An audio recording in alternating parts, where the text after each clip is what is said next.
Итак, господа, возможно, этот видос не будет таким уж прям актуальным, потому что у нас опять грибы, инфа по грибам. Да, я уже делал чуть раньше видос о грибах, но делал я это по фасту и не раскрыл многие вещи, а также лишь поверхностно прошелся по боссах. Сегодня пару интересных фишек расскажу и вообще какие ситуации были во время фарма. Вдруг кому-то поможет.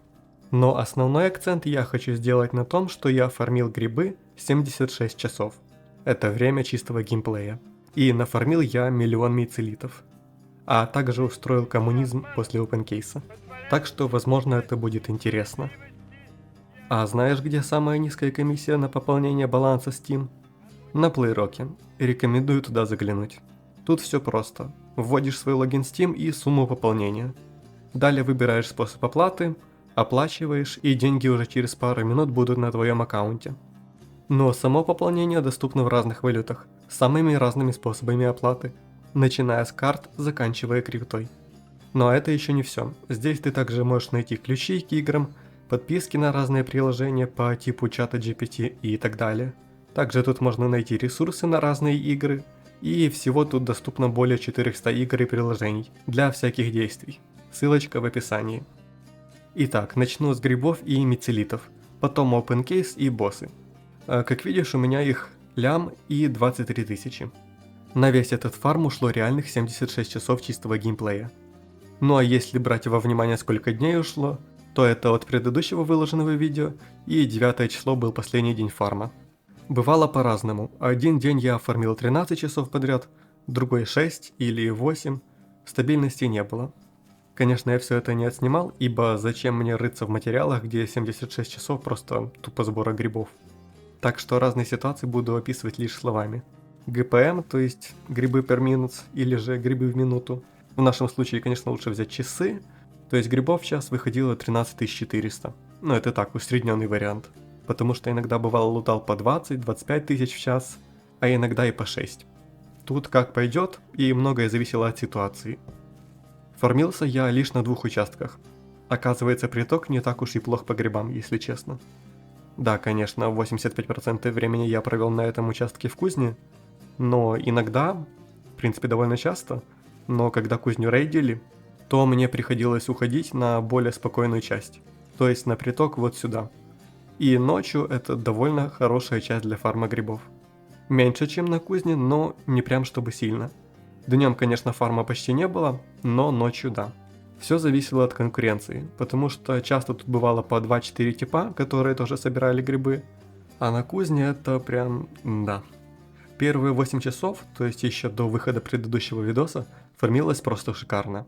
Никого почти на грибах не было, и это было лучшее время.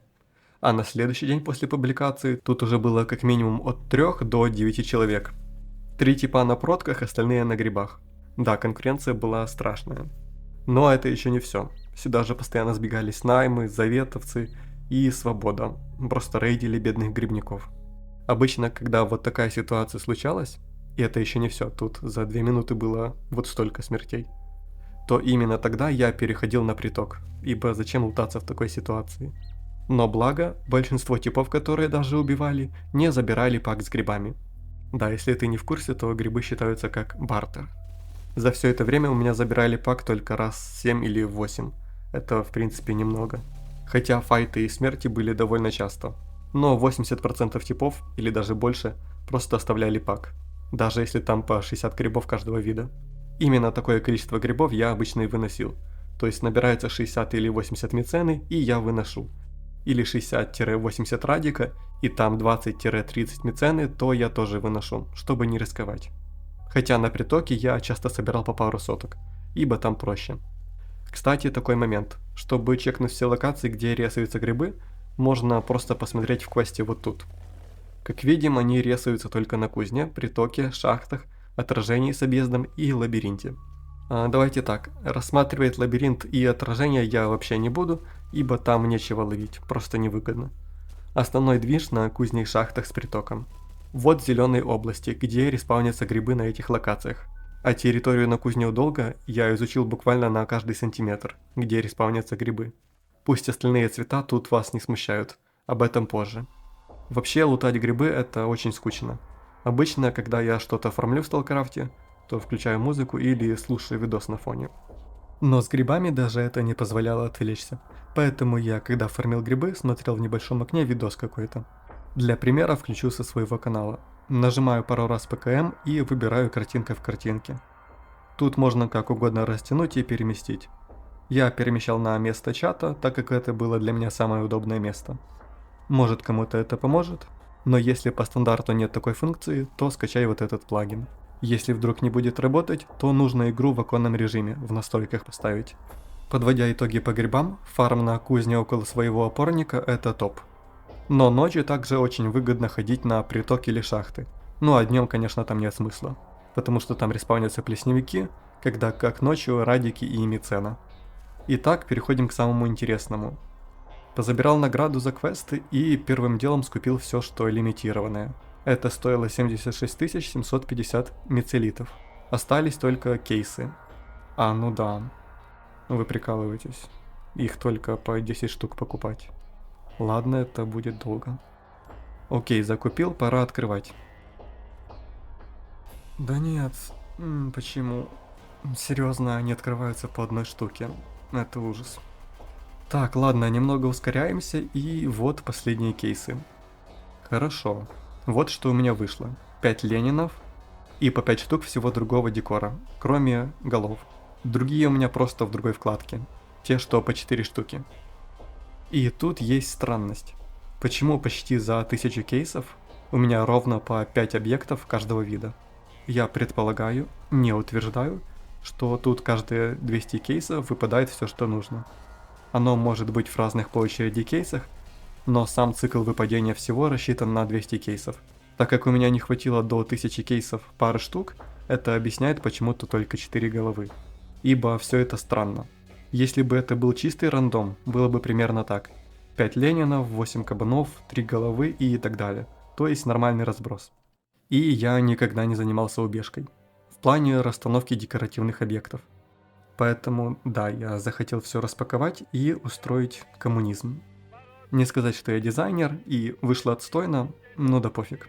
Самое главное, что здесь теперь убежище, пропитанное коммунизмом. Остальной лут с кейсов не прям чтобы ценный, разве что инструментов и запасок более-менее чуток выпало. Примерно на лямов 30 или 40. Я не считал чисто так на глаз. Но жаль, что все персональное. В чем еще преимущество кузни? В том, что когда собираешь грибы, можно еще хорошо фармануть янтарную полынь. У меня за это время пару соток накопилось. И да, здесь всего 3 вида грибов: плесневик, радик и мицена. В прошлом видосе я мало времени уделил боссам. Сейчас исправим ситуацию. Есть всего 4 босса.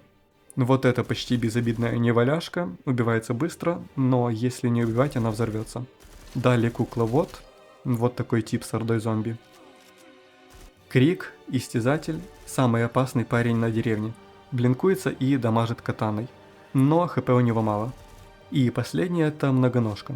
Создает копии, но урона маловато. Но самое важное это, конечно, как их найти. В общем, вот области, где я находил всех этих боссов. Желтый цвет это неваляшка, красный кукловод, синий это многоножка и фиолетовый это крик.